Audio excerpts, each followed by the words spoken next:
कभी कभार मुझे याद है पिछले सत्र में हमारी बहुत मजाक उड़ाई गई। मैं नहीं जानता हूं इस प्रकार का भाषा का प्रयोग जो कर रहे थे उचित होता था।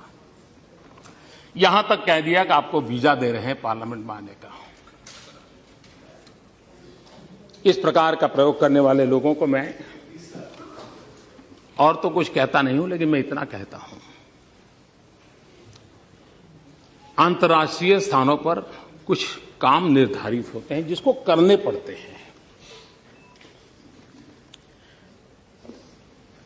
उन मीटिंगों में पहले के प्रधानमंत्रियों को भी जाना पड़ता था, इस प्रधानमंत्री को जाना पड़ता है, और भविष्य में जो आएगा उसको भी जाना पड़ेगा।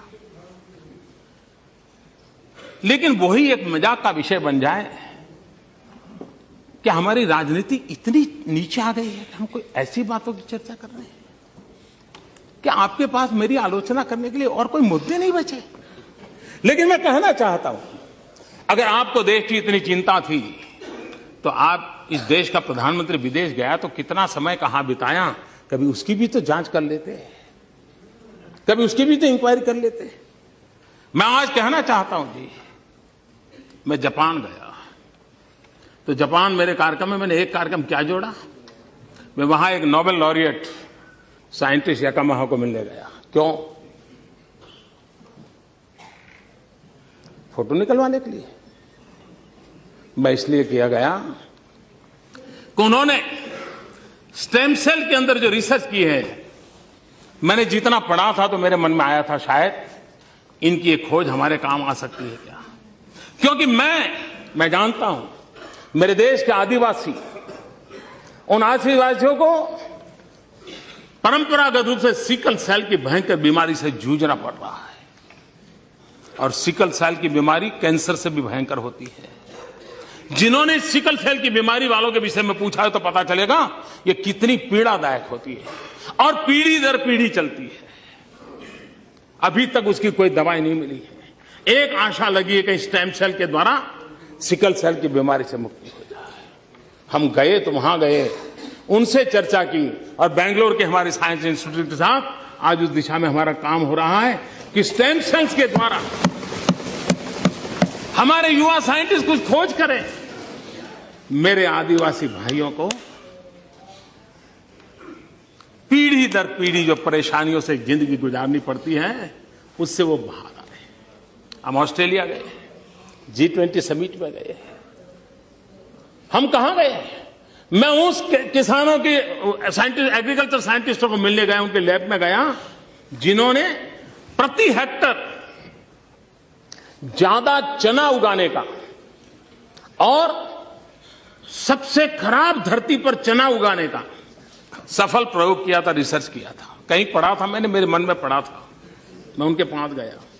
हमारे देश को पल्सिस में हम बहुत पीछे हैं। देश को पल्सिस की जरूरत है। गरीब आदमी को न्यूट्रिशन फूड के लिए प्रोटीन की जरूरत है। हमारे देश के गरीब को प्रोटीन मिलता है दाल में से, पल्सिस में से मिलता है।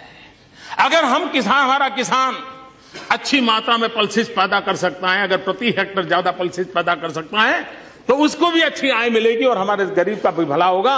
और इसलिए मैं उन साइंटिस्ट को पास जाकर के घंटे बिताए ये समझने के लिए कि बताइए मेरे देश के किसानों को ज्यादा पल्सिस पैदा करने के लिए क्या रास्ता हो सकता है, ज्यादा चना पैदा करने के लिए क्या रास्ता हो सकता है, अरहर पैदा करने के लिए क्या रास्ता हो सकता है, उसके लिए मैंने समय बिताया।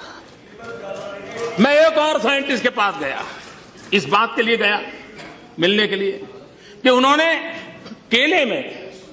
केले में कुछ नई खोज की थी।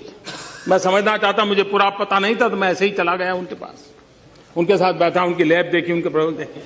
उन्होंने केले में न्यूट्रिशन वैल्यू बढ़ाने में बहुत सफलता पाई है, अधिक विटामिन को पाने की सफलता पाई है। केला ये अमीरों का फल नहीं है मेरे भाइयों बहनों, केला एक गरीब से गरीब का फल हो। अगर केला उसमें न्यूट्रिशन वैल्यू बढ़ता है, विटामिन अगर ज्यादा अच्छे मिलते हैं और इस प्रकार की खोज के साथ केला बनता है, तो मेरे देश का गरीब से गरीब व्यक्ति केला खाएगा, उसको ज्यादा ताकत मिलेगी। अगर विदेश जाते हैं तो इस काम के लिए जाते हैं। देश का गरीब हमारे दिमाग में होता है। देश का आदिवासी हमारे दिमाग में होता है, देश का किसान हमारे दिमाग में होता है, और दुनिया में जो भी अच्छा है, जो मेरे देश के गरीबों के काम आए, उसको लाने की एक तड़प होती है। उस तड़प के लिए हम कोशिश करते हैं, और इसलिए समय का सदुपयोग करते हुए हम किस प्रकार से हमारे देश को आगे ले जाएं, उसके लिए सोचते हैं, उसी को लिए करते रहते हैं, उसी पर हम करने के लिए कोशिश प्रयास करते हैं।